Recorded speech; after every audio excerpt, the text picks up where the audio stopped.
бүгін тойда жырлаушы ме елім маған мойынды бұрмаушы ме беташар болғаннан соң абысындар келіннің екі шетінде тұрмаушы ме құрып талай нәрселер өрнектім ғой бет ашып біраз жерде терлеппін ғой қазірінен салт дәстүр өзгерді ма бұндай міне бет ашар көрмеппін ғой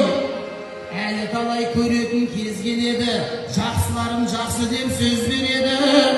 осындайдан бет ашар дәстүріміз қалайша мына жерде өзгереді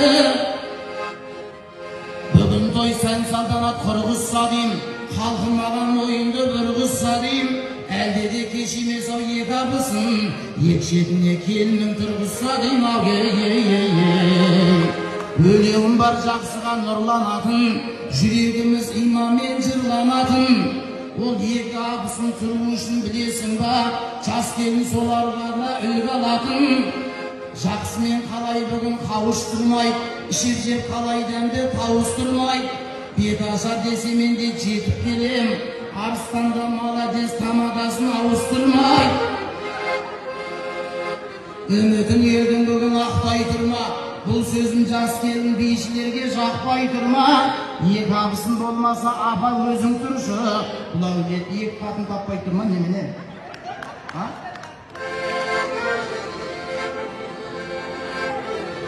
әзілдедім елім ау күліп кетсей қадірін жақсылардың біліп кетсей мына екі қатын екі шетінде неғып тұрсын орамалдың астына кіріп кетсей